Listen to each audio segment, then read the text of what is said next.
welcome to Canuck of the Dead. Today we continue our trek down Halloween Road with the next installment of the film. But without further ado, my buddy Benner is back to help. Benner, how you doing?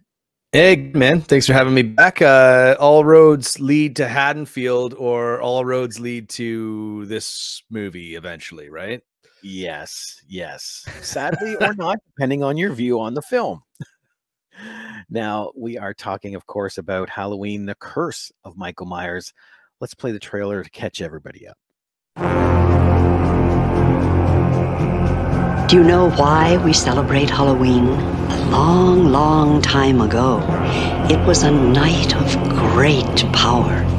When the days grew short, all across the land, huge bonfires were lit.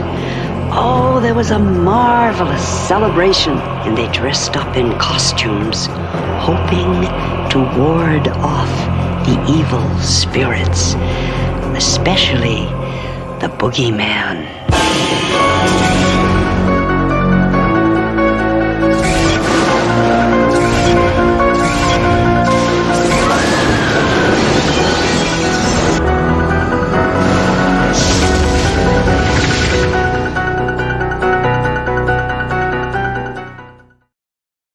Very short trailer. Looks okay. Yeah. But again, I mean, it doesn't look as good as even the trailer for 5. Trailer for 4 is super strong. Yep. Seems thrown together. Seems like, well, and surprisingly enough, that's how the movie was put together too. It looks dark though. It looks kind of cool. I mean, I think that if you were going in, it's funny that, first and foremost, like we were talking in the last episode, like Halloween 5 was made a year after Halloween 4 due to the success of the 4th one. This movie was made 7 years after Halloween 5. So there'd been a chunk of time that had gone by. And for some reason, I remember that, I remember 5 or 6 years being like a long time when I was a kid, like when I was younger. So this would have been like another return of Michael Myers. Like the Halloween franchise, I think, had gotten bogged down in all kinds of stuff. Production issues, financing, rights, ownership, all that stuff. And the 5, yeah, and then the 5th one was so poorly received by both fans and critics, and didn't do as well as at the box office. So I guess it took a long time for them to get this film off the ground. But I guess credit for staying the course. They felt they needed to deliver on an explanation for the ending of number 5. Obviously, the Man in Black, Michael escaping, and the police station sort of blown up or being assaulted, I guess. So here we are. We're diving more into the cult of Thorn, fortunately or unfortunately, depending on your preference. Well, and this is the fun. Like, this thing opens with Jamie, now 6 years later, giving birth to a baby. Mm-hmm. Now, in the regular cut, it's never alluded to a father. Right. In producer's cut, it is heavily alluded. Right. So, okay. So we should preface this by saying there is 2 cuts of this movie. There might be more, but there's 2 main cuts of this movie. One is the theatrical release that was released in theaters in 1996. The other cut is the producer's cut, which I think aired on television. It is available on Blu-ray. I haven't had a chance to watch it, unfortunately. I tried to get my hands on a copy, but I wasn't able to. So I've seen the theatrical cut a couple times, but I actually haven't seen the producer's cut. But let's fill the people in, because spoilers if you haven't seen the producer's cut. I don't care, Rob. I'd love to know your thoughts on it and how this plays into it, because I think it'll create a bit of an interesting discussion. But yeah, fair. Who is it? Who do they allude to as the father of Jamie's baby? Michael. Really? Eh? Yeah. Wow. Yeah. I would. Wow. No wonder that was cut. I think that's a bit hard to. I think that's a bit hard for people to get behind. But I guess Anchor Bay Media and Scream Factory gave the producer's cut an official release on Blu-ray in September of 2014. So it's out there by itself. I thought it was on another disc. No, I can't remember if it was like I have this Scream Factory like the 10 disc set. It doesn't have it in there. I can't remember if it's in the mega set that they put out, like the big box. I can't remember. I can't remember if it's included in that. It might be, but it's not in the other set because I checked before I watched it. So yeah, this film opens with her giving birth. She gets away from this group of people that are holding her, and then gets killed. In a very again, what were we talking about? What how did we say this last episode? Done dirty. I love saying that. I hate it when characters are done dirty. And here's another great character in the series. Dude, she got Rachel. She got Rachel. And also, I mean, I guess the saving grace on this is that it wasn't Daniel Harris. I'm sure we'll get into that as we kind of go through this film. But it's just another character that's like, this is a great character. Like, people liked this character. And even in number 5, we had forgotten to mention a couple things in the last episode, but just the fact that like Daniel Harris, is sort of like the star of this franchise now that, like, you know, there's no Laurie Strode, Rachel's gone. She still performs really, really well. And the ending sequence in the third act of number 5 is awesome. And we looked at a couple of things afterwards and we're like, oh, right. Like, we forgot to mention like the laundry chute sequence. Yes. And when she's running up the stairs in the attic, we kind of mentioned it, but it's like a really strong sequence and really cool. And does have those layers. Like, they kind of lean into the family aspect of it, the family connection. And that's really cool. And also as well, we looked at a couple of reviews from like way back when the film came out, and people basically said Daniel Harris's performance is super strong in a weak movie though. Right. So it was like, she was the best part of it. And the rest of the movie is kind of jumbled together, but she's still rock solid and a very competent young actress, especially in a movie like this. She does. I mean, I don't think child actors get credit for like doing, you know, you always hear like established actors being like, they did the best they could with the material they were given, which is great. Like, here's a pile of dog shit, and we're gonna make it. They do absolute best that they can with it. I don't think that child actors know that, right? So the fact that they're just still performing and acting out these sequences, I think is super commendable. They should get a lot of credit. And Daniel Harris is probably at the top of that list, or at least in the conversation. So in this movie, like, wow, like it's like it's literally like they didn't learn anything. Yeah.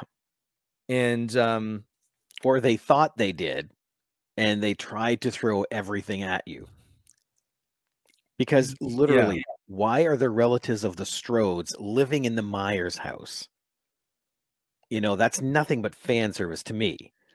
You know, I don't know if it's even that, man. It's like, I don't know why it needs to be the Strodes at all. And some like they're like the cousins. Kara Strode is cousins to Jamie Lee, right? Never. Laurie, sorry, we don't know, right? It's alluded to that something like that. They're related. That's I think they're. So why they would be in that house? Who knows? Yeah. Dumb. Because in this timeline, their cousin or relative was killed in a car accident after surviving being attacked multiple times in an evening by the kid that lived here. Right, exactly. Let's buy the house. So, I mean, it's kind of, they map it out that everyone in the family is okay. Like, everyone in the family is, for lack of a better word, normal, except the dad, who is like this crazy, abusive, shitty guy. And I don't know why that is either. I guess I don't know what they were trying to say with that. I mean, it's again, like this movie being made I said 96. It was released in 95. So 6 years between films, still a long time. And I Yeah. think like maybe the landscape had changed in the 90s and they were like, we got to make this guy over the top. We have to have this. I mean, I don't know. Kind of the moving from, like just moving away from what they had set up to begin with. Everything in this movie, again, tries to do two different things at the same time, which is the problem with it.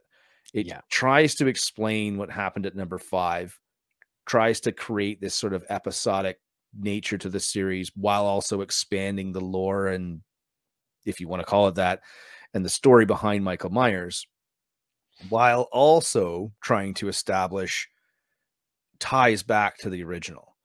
It's very bizarre because you have a tie back to the original per se with Danielle Harris being in 4 and 5. And again, like we said when we reviewed 4, Danielle Harris is the callback to the original, right? Like Jamie is the callback to the original with the clown suit and whatever. Loomis is still here, still played by Donald Pleasance. Awesome. It's always a treat to have him around. So you have that stuff set up, and then they just kind of they waste Jamie, and in the exact same way that they wasted Rachel in 5, and it's mind-boggling to me. Now, they said like we should get into this because the big question mark here is why Danielle Harris wasn't in this movie. She wanted to come back. She was kind of the right age because I can't remember how old she was in number 5. Maybe you can look that up just on the fly, Rob. But essentially, like 6 years had passed. I think she was 17. I think she was 17, 16, 17. So she would have been the right age for this time. And again, it would have been cool to see her slightly more grown up as a teenager, maybe the same age as, or relatively the same age as Rachel, relatively the same age as Laurie, in this role. But they didn't want to cast her. They said there's conflicting stories on this, but let's take Danielle Harris's side of things let's take that as the truth. She tried to emancipate herself from her parents in order to do the role, and then they offered her like $1,000 to shoot these scenes. I think the plot was still set up the same. I think she was still supposed to like eat it in the first kind of act of this film, but I don't know why you would do that. I like the callback to Tommy, and I don't know. And again, it's so weird to watch this movie because it's Ant-Man, right? So it's Paul Rudd as Tommy being one of the kids from the first movie that Laurie babysits. So he's kind of gone through this trauma. He's a weird guy, obviously, because he's gone through this trauma. And it's his screen debut. Like it's his big screen debut, Paul Rudd. Yeah, I think it's his leading role, right? His first leading role. I think he was in a couple things, but this was this first big break. And he's likable because he's Paul Rudd. He's always been likable. That's why he actually became a star, right? So can't help it. But I was like, why isn't this movie centered around Tommy Doyle and Jamie Lloyd? Why aren't they coming together? Now, we already discussed this when we reviewed 5. Like, why was it? And to some respects, when we talked about the ending of 4, where was the series going to go?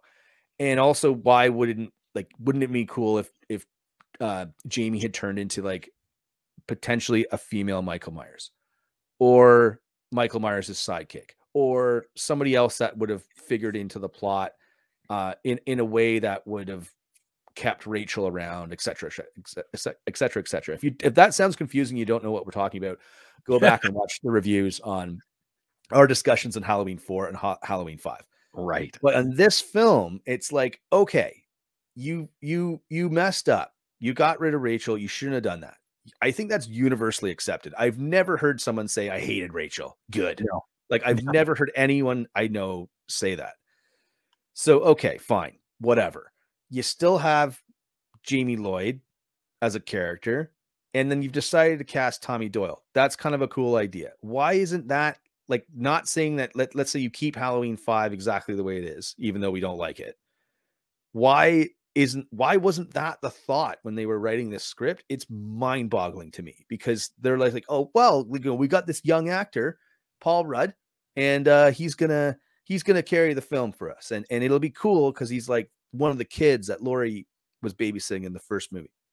Well, see, Fine. they put so much thought into it. They even tried to get the original actor for Tommy Doyle. I can't remember the actor's name, but at that point, he didn't have an agent, and they couldn't contact him.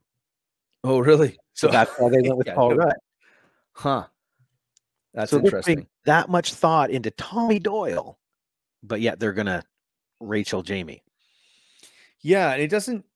Okay, so and fine. So I still feel like even okay, even if you didn't get Daniel Harris, let's say whatever, you couldn't make that happen for whatever reason, too complicated or whatever. They recast her in this movie. That's fine. Why not just recast her then? Like, she's a different age. She would look different. It would be believable. Like we were talking in the last episode, consistency. There is some consistency in this film, but not much. And it just seems so it's so disconnected from I can't even explain it. It just seems like, I mean, again, credit for them to staying the course because they clearly wanted this to be the storyline. But it's executed in such a weird way that, again, there's just so many better ideas on the table that they could have explored and could have run with, and they just don't, and then it just devolves into I don't know what we get by the end of it. To start, Danielle Harris would have been 18 in 95. So you're right. She's right in that age. So maybe 17 when they were filming, right? So maybe that's why she had to get emancipated because she wasn't 18 yet. So that would probably make sense. Yeah. She was born June in 77. Okay. So depending on filming, yeah, she would have been underage. But I think the biggest problem they did is they painted themselves in a corner, is they basically Star Wars themselves. They wrote the film number 4 or number 5. And then they said, okay, now we have to keep the story going. What story can we make from what we just did?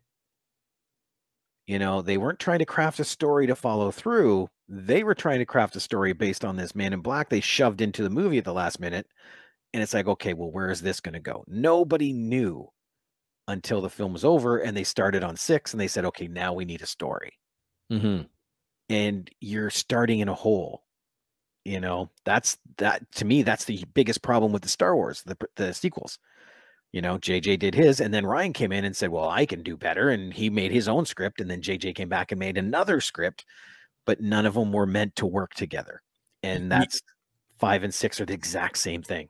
Yeah, you really have to map these out, and you can have different directors and different creative visions executing the overall film, but you definitely need to hit certain plot points. This is going to happen. This needs to happen. This needs to happen, and have everyone committed to doing it, right? Because like you just said, that's what happened in Star Wars. Again, too many cooks in the kitchen.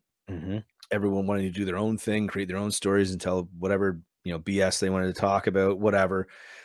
So now it's all it doesn't even connect anymore. It doesn't even make sense. Characters go from one like they go from one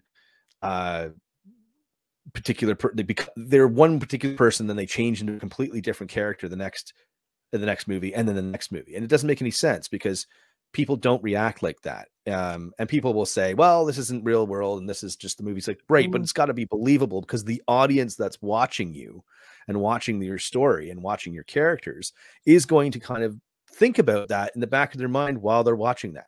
People sit in the audience all the time and say, what would I do? I would do this in this situation. And the trick for filmmakers is to figure out what the audience is asking themselves or will ask themselves, and either subvert that expectation or challenge it or flip it, right? So I'll give you a quick example. Sorry. So is when people say, well, if I was in that situation, I would grab a weapon. Like, that's the first thing I would do. Like, if there's a killer trying to come in, like through my window, right? And I'm in the kitchen, I would grab a knife, or I would grab a baseball bat, or I would grab whatever. Fine. But so I love it in movies when the character does grab a knife and does grab a gun or does grab a bat or some type of weapon, and then that weapon becomes useless because it's at least like, well, then what would you do? So anyway, a little bit of a rant there, but like that's Nope. what I like about flicks is that you gotta manage those expectations and manage what the audience is thinking about in a way that makes sense. And unfortunately, in this movie, not a lot of it does. Films are forced to brush up against that suspension of disbelief, and you don't want to push on it too much because you're going to push people right out of the film. Right, exactly. And that's what that's the problem with this film is the suspension of disbelief. They're just banging on it, you know. Yeah, and again, it's like it's not like I think people have a weird view of that, like like you said, suspension of belief. Yes, there's a suspension of belief in the real world, in real life, right? When we think about things, but there's also like there's a different level of suspension of belief. That sounds super contrived. Whatever, I'm going with it. When you're in the world of the movie, it's like the rules of the world that you're in are different, right? So your suspension of belief is different when you're watching, I don't know, The Matrix, and different than when you're watching, you know, Die Hard, and different than if you're watching a slasher like horror movie. Like they're your suspension of belief has different points, different levels when you're watching different films because you're in different worlds, right? So that's the thing. But you're right, yeah. They go. I mean, well, slasher genre has the lowest suspension of disbelief. You know, people will buy into a ton of stuff in horror movies, you know, because they're horror movies. So if you're banging on that hard enough that people are being pushed out, that's a lot. Yeah, and again, they kind of write themselves into a corner to start. They don't learn from any of their mistakes in 5. And they wind up with this kind of, well, again, there was 2 cuts of the film. And so the main problems are here. They do Jamie dirty like they did Rachel. Massive mistake. When it clearly seems like they could have cast her in the whole movie, like and cast Danielle Harris in the whole movie. So massive mistake there. Secondly, they don't have they're trying to create this continuity within the lore of the character and this backstory. So they're trying to create continuity without having any continuity. And what I mean by that is that it's clear that when they cut the original start of the Dr. Death scene in Halloween 5, obviously that was going to play into this. And now they try and recreate that in this movie. So it's weird how it doesn't work either way. And it doesn't connect in the way they want it to, even though they clearly want to go in this direction. And that to me is, it's baffling. The fact that Donald Pleasance, bless his heart, is still in this movie is, again, I think a credit to him as an actor. It wasn't his final role, but it was one of his final roles before he passed away, unfortunately. But he shows up here and he's still committing to this character. He has no reason to do that. And I think, I would have loved to have talked to him about it. And said, what, like, I mean, come on, like Halloween 6, like, let's talk. Like, why? And he still comes here and he still brings the same level. He is the most consistent thing about the entire Halloween series. I think most people can agree on that. And I think he's more consistent than Michael. I really do. Because there's little explanations. Like we were talking earlier about, I don't need a big exposition dump, but I need little lines to kind of explain little things. It's nice. When he says here, he got some plastic surgery and that's why he goes, well, it beats to get rid of his scars. Cause I'm sorry, we forgot to talk about this in 4. His makeup looks good, but it kind of always changes throughout 4. So it doesn't look as good. But in this movie, he says, yeah, I had to get some plastic surgery done. And at least it beats scaring people or anymore. So I'm cool with that, man. Like, great. You don't want to do the makeup. He's an old guy. He doesn't want to get in the makeup chair for all these hours. So just talk about that. And just kind of, you can explain that away in a way that makes sense. But the rest of this film, The Man in Black and the Cult of Thorn and Tommy Doyle. Now, I will say Kara Strode feels to me, even though I just said they made the same mistakes of Rachel, they do seem to, like, Kara does kind of feel like Rachel 2.0. Yeah. But they still, like, I don't know. I guess the idea was that we can't get Danielle Harris, so we're going to kill Jamie, and then we're going to recast, or we're going to recreate Rachel because people seem to like Rachel. Like, I don't know if that was, I'm just purely spitballing and speculating. I have no idea if this is true, but that's what it feels like to me, where, and it kind of feels like maybe this director, and I'm just saying this as a joke, but maybe this director is like, well, I kind of like dirty blondes instead of brunettes. Like, that's what I want in my movie. But I don't know why they would just, I don't know why they wouldn't follow through with Jamie Lloyd. To me, it doesn't make sense. Like, the motive is right there. Michael steals the baby, maybe, I don't know. Right. And she has to go get it from him. Like, I don't know. Maybe that's just too, it just doesn't make it, I don't know. It doesn't make any sense, right? It's sad that this ended this storyline, because I do think there's story there if done properly. Mm-hmm. It's just, like you said, it's got to be plotted out. You need to know which direction you're going to go and not change it on the fly. You know? Yeah. And you have to have a couple of things anchoring that sort of arc. Right. And they don't have anything here. I mean, Donald Pleasance, you can tell in this film, excuse me, that he is older. And obviously he died like shortly after this. So he doesn't look as obviously as spry as he did in the other films. Like, he's showing his age. So you can tell, like, he's like I said, he's committed to the role, but you can tell he's wearing down a bit. But you don't have any other anchor here. You don't have Jamie Lloyd as an anchor as a character, so you don't have Danielle Harris. And you have the Strode's relatives, I guess, that are kind of living in the Michael Myers house for some reason. Now, there's some cool kills in this movie. Yes. And like, the electrocution scene's awesome and deserved. I love the scene when, like, you actually can see it in the trailer, where Michael comes out of the cellar. I think that scene's really cool. But it's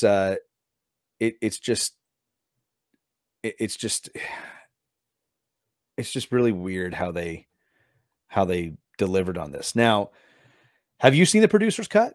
I have not. Okay. So I'm just reading here. So the substantial difference, or one of the substantial differences in the producer's cut, is the death of Jamie Lloyd. Okay, let's get to that in 1 second. Oh, sure. Okay. Yeah. Okay. I just wanted to mention one other thing. Most of the cast and crew disowned this movie. This is a quote I'm not reading, right? On the Halloween 25 Years of Terror DVD, they stated that the studio, producers, and director interfered and argued to the point of ridiculousness, which resulted in a very poorly directed and edited film. That's a huge part right there. Where you got too many cooks trying to steer the kitchen. It's always too many cooks. It's Yes. always too many cooks in the kitchen. That is the problem. I can't say this enough. Any movie that has turned out to be a steaming pile of garbage that has massive problems is always this issue. And it's like everything from, like, Josh Trank's Fantastic Four, Rise of Skywalker, like, what are some other films recently that have been they've just been slaughtered, because you can tell that the editing is weird. Suicide Squad, the first one, not James Gunn's, but David Ayer's Suicide Squad, Justice League. I know all those are superhero movies and stuff like that. I'm sure there's other, but it's always that. It's always, everyone's got they're trying to meddle with what they think is supposed to be a good film, and it ruins the consistency of the recipe. And then you wind up with a turd sandwich, right? I always find it's balance, because I also see you can't do it alone. Like, when you see a director that takes on everything, that movie is not going to be as good as it can be. And for that, I reference the prequels of Star Wars. George had complete control of those, writing, directing, editing, everything. And it shows. you need that perfect balance of just a few people that are on the same page before the production even starts, that guide each other. You know, well, you know, and I say this all the time too with bigger directors. I think people get to the point where they've got too many yes men around, and everyone, and what I mean by that is that there's yes men that are yes men or yes women, whatever, and there's also like the weight of reputation. So I'll give you an example. Like Ridley Scott now, I think, is challenged to make any good movies because I don't think anyone around him like tells him what he should be doing differently. Now, I don't know this for sure. It's just me talking shit. But like the Alien, it's like Ridley Scott tried to make an Alien movie like three times. So he tried to make an Alien sequel twice, and he kind of messed them both up. And I don't know why. Like, I mean, does he just not have it anymore? Well, no, I watched The Last Duel. He's a competent director, but it's just, I think it's just not enough people saying, I think I got to say this, man. I don't think we should do this. I think this ruins the thing. Also, as well, script writing is hard. I can tell you just from, you know, commissioning scripts like that and that sort of stuff is like, you get what you pay for. There's obviously a bunch of people in Hollywood are go-tos if you're having script problems and script doctors and all that stuff, but just like pay the money for the script. Pay the money for the script. The script is what will make the movie, right? So, yeah. And so once you don't have that, and then you're filming it and you're filming all these kinds of different things and you're trying to edit all this kind of hodgepodge of scenes together, it's not going to result in anything other than a disappointment. And we figured out this is Joe Chappelle's, it's his first real feature film. Right. Right. Like a lot of these guys that directed, like they directed something like some movie. Maybe it wasn't their first, they weren't a first time filmmaker, but they directed one thing or maybe two things for either low budget or television or something like that. And then they got hired onto these projects. And it shows, right? So someone should have gone up to Joe and given him some good advice. You know, look, Joe, your first movie is going to suck. Okay. Deal with it and then work on your second film and then not done this first. Yeah, exactly. Like it's that advice coming from you. I remember you telling me that advice. Oh yeah. Well, well, I mean, that's Chad. I mean, Chad told me that a long time ago. And, you know, it's not to say like you can't make something great. It's just, you know, it's just a reference to, you take a shot at something, you're not going to succeed on the first try. There's a handful of directors that went out and directed like maybe their best movie or one of their best movies on their first crack. It doesn't happen very often. Like there's 8 billion people on the planet and you could probably, you know, there's a handful of directors that have done that. You know, what Chad's always meant by saying, hey, you're going to make a first movie and it's going to suck. It's just because like, you're not going to make the perfect movie the first time. And you're going to learn a lot along the way. And you're going to learn what works and what doesn't work with your cast and your crew and your script and your shooting and editing, all that stuff. You're going to get better and better. But I think some guys just like, they've been around for 50 years, right? And they're just like, who's going to tell Ridley Scott that he's like wrong, right? So we hope Joe has learned some stuff from his first film. Hopefully. Hopefully. So an interesting fact. So Fred Walton, who was best known for directing When a Stranger Calls and April Fool's Day, was originally attached to direct, but he dropped out. Really? So then I guess they got this other guy.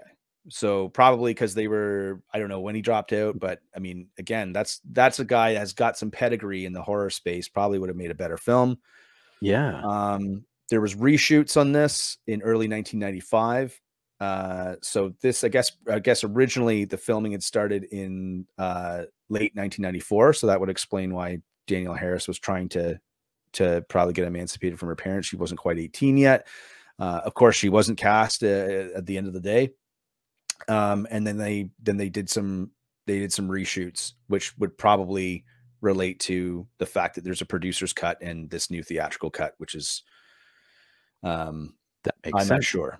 But let's jump to this producer's cut because, like I said, I haven't seen it. That's right. So stick around because Ben and I are going to get into the producer's cut and some of the differences because, yeah, there's a couple of glaring differences. Stick around.